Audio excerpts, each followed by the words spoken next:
विश्वानि देव सवितर्दुरितानि परासुव यद्भद्रं तन्नयासुव। ओम शांति शांति शांति। नमस्ते। विद्या ददाति विनयम। विद्या से विनयशीलता हमारे भीतर आती है। और विद्या प्राप्ति ये नहीं कि कुछ समय तक ही करनी चाहिए जब तक हम स्कूल जाते हैं। आजकल तो पूरा सिस्टम ही बदल गया है, चेंज हो गया है। एजुकेशन सिस्टम भी चेंज हो गया, सोशल सिस्टम भी चेंज हो गया। परंतु ये शास्त्र हैं इस मॉडर्न सिस्टम के पहले के, जो कि सत्य ऋत नियमों पर आधारित हैं, प्राकृतिक नियमों पर आधारित हैं, जिन नियमों ने पूरे धरती को ही धारण कर रखा है। सार्वभौमिक नियम, सत्य नियम जो हैं, उन नियमों पर हमारे शास्त्रों का गठन हुआ, इनकी रचना हुई। तो विद्या का कोई विशेष काल नहीं होता। जीवन भर हम विद्यार्थी होते हैं और ये जीवन ही हमारी पाठशाला है, जिसमें हमारे बहुत सारे शिक्षक होते हैं। जिससे भी हम कुछ सीखते हैं वो हमारा शिक्षक। अच्छे से अच्छाई सीखते हैं और बुरे व्यक्तियों से भी सीखते हैं कि बुराई का परिणाम बुरा होता है, तो हमें बुराई नहीं करनी चाहिए। दत्तात्रेय भगवान के भी 24 गुरु हुए। ये तो एक आंकड़ा है 24, लेकिन इसका मतलब ये नहीं कि 24 से ही उन्होंने सीखा होगा। जब 24 हो सकते हैं तो 34 भी हो सकते हैं, और जब अंक बढ़ ही रहे हैं तो अंक तो कितने भी जा सकते हैं, 200, 500, 1000 भी। क्योंकि हर चीज से हम सीखते हैं और मनुष्य ही सीख सकता है। बाकी सब जीव जंतु तो सीखे सिखाए आते हैं, जितना उनमें स्वाभाविक ज्ञान है उससे ज्यादा नहीं सीख सकते। उतना तो उनमें है ही। चिड़िया का बच्चा उड़ना सीख जाता है अपने आप ही, खाना सीख जाता है, बोलना सीख जाता है, अपने चिड़िया की भाषा सीख जाता है। घोंसला कैसे बनाते हैं, कोई आदमी नहीं बना पाएगा वैसा घोंसला, लेकिन वो घोंसला बना देते हैं, कठिन से कठिन ढांचा तैयार कर देते हैं कि वो ढांचा कभी आंधी तूफान में भी ना गिरे, शिकारियों से भी बचा रहे, वजन झेलने के लिए भी तैयार रहे। तो हर जीव जंतु सीखा सिखाया आता है, प्री प्रोग्रामिंग उनके दिमाग में रहती है। मनुष्य को सीखने की शक्ति दी है भगवान ने। स्वाभाविक ज्ञान तो मनुष्य योनि में उतना ही होता है जितना उसने पूर्व जन्म में जिसका अभ्यास किया है। और यह परमात्मा ने सभी को बुद्धि दी है जो सत्य प्रिया होती है, सत्य में जिसकी श्रद्धा होती है। सत्याम श्रद्धाम सत्ये प्रजापति, प्रजापति ने सबकी बुद्धि की श्रद्धा सत्य के प्रति की, कि सत्य ही सबको प्रिय लगेगा। कोई कैसा भी मनुष्य हो, सबको सत्य प्रिय लगेगा, अच्छा आचरण प्रिय लगेगा, और मधुर वाणी सबको प्रिय लगेगी, स्वास्थ्य सबको अच्छा लगेगा, जीवन सबको अच्छा लगेगा, जीना सम्मान से, शक्ति, बल, सामर्थ्य, विद्या सबको अच्छी लगेगी, सब चाहेंगे। और अज्ञान किसी को नहीं चाहिए, अपमान किसी को नहीं चाहिए, हानि किसी को नहीं चाहिए, विकलांगता किसी को नहीं चाहिए, असत्य, क्रोध, काम, वासना, क्योंकि ये चीजें उससे दुख मिलता है। तो इसके प्रति सबकी अश्रद्धा होगी। जो नीचे गिराने वाली चीजें हैं, हर मनुष्य उनको उनके प्रति अश्रद्धा रखेगा कि ये मुझे नहीं चाहिए, ये चीजें अच्छी नहीं है, अच्छा नहीं मानेगा। भले ही वो काम उल्टा करे, आलस्य करे, प्रमाद करे, लेकिन कभी भी उसको उसकी आत्मा अच्छा नहीं, उसकी बुद्धि अच्छा नहीं कहेगी, क्योंकि बुद्धि में ये पहले से ही भगवान ने ये ज्ञान दिया है कि किसके प्रति बुद्धि श्रद्धा करना चाहेगी और किसके प्रति बुद्धि अश्रद्धा अपने आप होगी। अपने आप जो मीठे फल हैं उनके प्रति कैसे हम आकर्षित होते हैं, कितना मुंह में पानी आ जाता है और अच्छा लगता है, उसको मन करता है कि खाएं। लेकिन जो मांस है उसको देख के तो कोई भी व्यक्ति हो उसको अच्छा नहीं लगेगा, भले ही वो मांसाहारी क्यों ना हो, मांस काटता ही क्यों ना हो, लेकिन वो नहीं चाहेगा कि जहां मैं सोऊं वहां भी मांस ऐसे पड़ा रहे, खून ऐसे ही पड़ा रहे, हड्डियां ऐसे ही पड़ी रहें, कि वो घर में टेबल में मांस लाल जो भी है उसको सजा करके रखे लोथड़ों को, वो भी नहीं चाहेगा। वो भी सजाने के लिए फल ही रखेगा कि फल सजाने के लिए टेबल में रखें, डाइनिंग टेबल में उसकी सुगंधी रहे, देख करके मन प्रसन्न होगा। तो जिसको देख करके मन प्रसन्न हो, आत्मा प्रसन्न हो, चित्त प्रसन्न हो, तो ये तो भगवान ने हमको इनबिल्ट दिया है हमारी बुद्धि कि अच्छी चीज़ों के प्रति आकर्षित होगी और बुरी चीज़ों के प्रति द्वेष करेगी, यानी कि उनको अप्रीति करेगी। द्वेष अप्रीत हो, द्वेष का मतलब है अप्रीति, उनसे प्रीति नहीं करेगी, उनसे उनमें अश्रद्धा रखेगी कि इनसे दूर रहना है। भले ही हम बुद्धि की सुने या ना सुने, बुद्धि अपना काम करती है। बुद्धि बताती है कि सिगरेट नहीं पीना, शराब नहीं पीना, क्रोध नहीं करना, लेकिन व्यक्ति अपना इतना डिस्टर्ब होता है, इतना स्ट्रेस में रहता है या ऐसा वातावरण मिलता है कि वो चीज़ें कर बैठता है, बुद्धि की नहीं सुनता, बुद्धि का अपमान कर देता है, अपनी बुद्धि का ही तिरस्कार कर देता है। तो जो अपनी ही चीज़ों का तिरस्कार करेगा उसको कौन प्रेम करेगा? जो अपने ही बुद्धि का तिरस्कार करे, अपने ज्ञान की न माने, अपने पुरुषार्थ का सदुपयोग न करे, अपने धन का, संसाधन का सदुपयोग न करे, यही तो हमारे मित्र हैं। हमारा शरीर, हमारे शरीर के घटक, हमारे संसाधन, यही तो हमारे जीवन को ऊपर उठाते हैं। तो कि नहीं सुनी तो फिर हमारी कौन सुनेगा? जैसे कोई परिवार के व्यक्तियों को ही द्वेष करता रहे, उनको डांटता फटकारता रहे, तो कोई भी व्यक्ति उसके पास नहीं आना चाहेगा, कोई भी व्यक्ति उससे मित्रता नहीं करेगा, और करेगा भी तो छोड़ देगा जब ये सुनेगा कि इसकी तो अपने घर से ही सबसे किसी से नहीं बनती।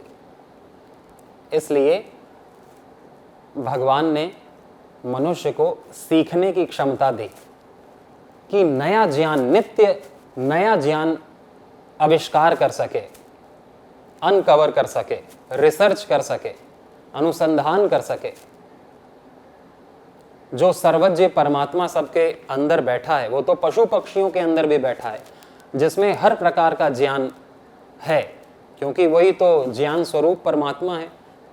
लेकिन किसी भी दूसरी योनि को ये सामर्थ्य नहीं है कि वो अपने भीतर जो ज्ञान विज्ञान है, आध्यात्मिक ज्ञान है, उसको प्रकाशित कर सके, उसको उद्घाटित कर सके।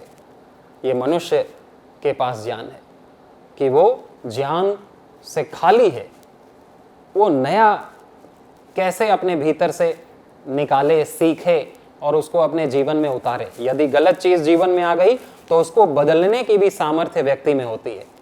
ऐसा नहीं है कि जो एक बार ज्ञान आ गया वो वैसा जीवन भर रहेगा। व्यक्ति एक बार नशा करने लगा तो जीवन भर करेगा, या एक बार अच्छा आदमी बन गया तो जीवन भर बना रहेगा। उसकी स्वतंत्रता है, वो चाहे तो अच्छा काम छोड़ दे और वो चाहे तो अच्छा काम चालू रखे। वो चाहे तो सत्य बोलता रहे जीवन भर, वो चाहे तो बीच में झूठ बोलने लगे, गलत काम चोरी करने लगे। और बुरे व्यक्ति के पास भी स्वतंत्रता है, या जो किसी भी, कोई पूरा बुरा तो नहीं होता 100%, ना कोई पूरा अच्छा होता है 100% कि किसी को हम कहें तू अच्छा है तू बुरा है। आंशिक रूप में सब में अच्छाई बुराई होती है, किसी में बहुत कम, किसी में ज़्यादा। कोई अच्छाई में बड़ा बन जाता है, कोई अच्छाई में छोटा रहता है, कोई बुराई में बड़ा बन जाता है, किसी में बुराइयां कम रहती हैं।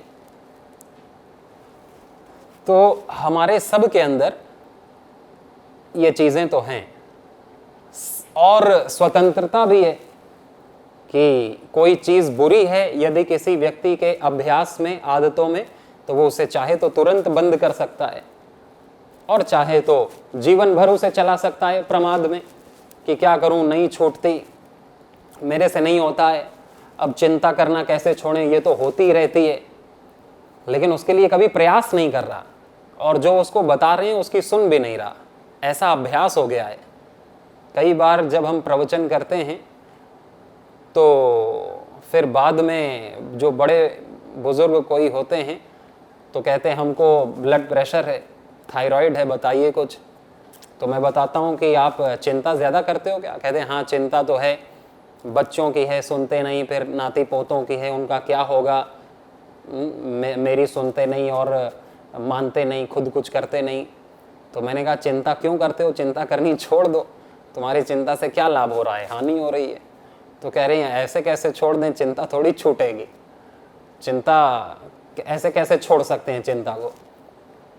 तो यानी कि उन्होंने मान लिया कि ये चिंता तो चेता के साथ ही जाएगी, जब तक जीवन है तब तक चिंता बनी रहेगी। तो वो इस बात को भी नहीं मान रहे कि चिंता जा सकती है। जब इस बात को ही नहीं मान रहे तो रास्ता ढूंढना तो और दूर की बात है।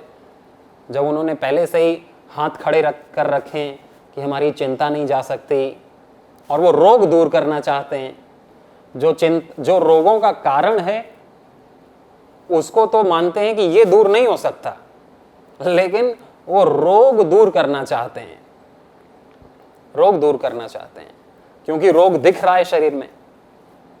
और चिंता को दूर करना ये तो उनको महसूस हो रहा है, चिंता से उनको कोई हानि नहीं लग रही, लेकिन हानि तो हो रही है, शारीरिक रूप में प्रकट हो रही है हानि।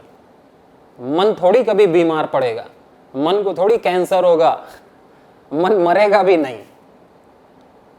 इसलिए मन में कितना भी बुरा विचार करें, मन तो स्वस्थ रहता है और एकदम दौड़ता रहता है, भागता रहता है, इधर उधर चंचल रहता है, एक्टिव रहता है।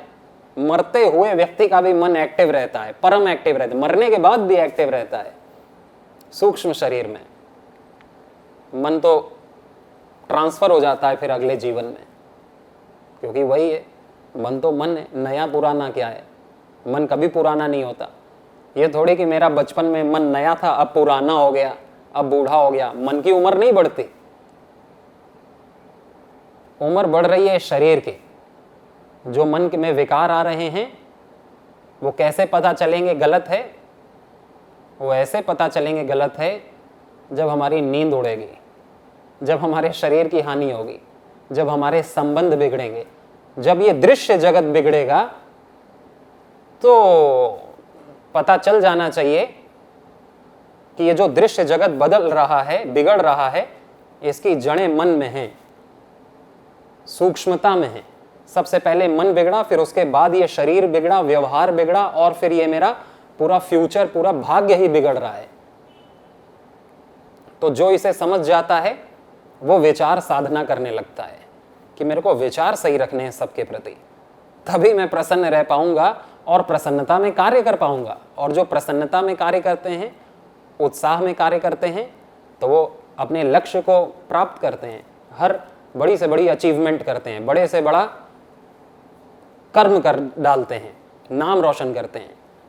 लेकिन जो अपने कर्मों पर ध्यान नहीं देते, अपने विचारों पर ध्यान नहीं देते, अपनी भावनाओं पर ध्यान नहीं देते, और चाहते हैं कि मेरा जीवन अच्छा हो जाए, मेरे रोग दूर हो जाएं, शारीरिक रोग, मेरी घर की परिस्थिति अच्छी हो जाए, तो ये तो असंभव है ना, ये असंभव है। कि हम सही चीज़ पर ध्यान न दें, कि हम सब्जी तो अच्छी बनाना चाहें कि सब्जी बिगड़ रही है, लेकिन अच्छा सामान न खरीद के लाएं दुकान से हम मिलावटी सामान खरीद के ले आएं और फिर उसकी सब्जी बनाएं, या मिलावटी दूध ले आएं उसकी खीर बनाएं और खीर खाएं तो कड़वी कड़वी लगे, स्वाद ना आए और फिर पेट भी खराब हो जाए, लूज मोशंस हो जाएं, शरीर का सारा तत्व निचुड़ जाए और हम रोगी हो जाएं। फिर कहें कि देखो ये हम रोगी कैसे हो गए, हमें रोगी नहीं होना चाहिए। खीर अच्छी नहीं बनी, खीर क्यों नहीं अच्छी बनी, तुमने खीर अच्छी नहीं बनाई, दोष देते रहेंगे। लेकिन ये नहीं देखेंगे कि जहां से हम वो लाए सामान, वो सामान ही गलत था, गलत व्यक्ति से वो सामान लाए। तो गलत मन से यदि विचार आ रहे हैं तो विचार ही कर्म बनता है, कर्म कहीं और से नहीं आता। ये विचार जाते कहाँ हैं, विचार कहाँ जाते हैं, विचार स्थूल हो जाते हैं और विचार कर्म बन जाते हैं, फिर कर्म नष्ट हो जाता है। कर्म होने के बाद तो नष्ट हो जाएगा, लेकिन कर्म का एक सूक्ष्म कर्मत्व बचा रहता है जो कि हमको फल देता है। फल देने के बाद ही पूर्ण रूप से कर्म नष्ट होता है। लेकिन मेरा बोलना तो कुछ मिनटों में खत्म हो जाएगा, लेकिन जो बोलने से मेरा जो संस्कार बना, जो कर्मत्व बना बोलने का, वो रहेगा जब तक दग्ध बीज नहीं होगा, वो रहेगा अच्छे काम करने का, अच्छी चीज बोलने का। कर्म नष्ट होगा। और ये विचार मेरे को पहले आया कि मुझे बोलना चाहिए, सत्संग करना चाहिए, सत्संग ही करना चाहिए। अब वही विचार स्थूल कर्म में प्रकट हो रहा है। अगर मेरे विचार मन में दूसरा विचार आता कि मुझको ये गलत काम करना चाहिए, मुझे क्रोध करना चाहिए, तो मैं वो करता, विचार ही क्रोध में बदलता और फिर उसी की हानि मेरे को शरीर में झेलनी पड़ती, अपने वर्तमान में झेलनी पड़ती, मेरा फ्यूचर बिगड़ता, मेरे जीवन में मुझे झेलनी पड़ती। अपने विचारों को ही हमको झेलना पड़ता है। विचार सबसे महत्वपूर्ण है, जो कि हमें कुशल भी बना सकते हैं और अकुशल भी बना सकते हैं। इसीलिए विचारों पर बहुत जोर दिया गया है, सबसे ज्यादा जोर दिया गया है विचारों पर। ये क्या है, वेद क्या है, वेद में मंत्र हैं। और मंत्र क्या है, मंत्र विचार को ही कहते हैं, जो मंत्रणा है, जो मन,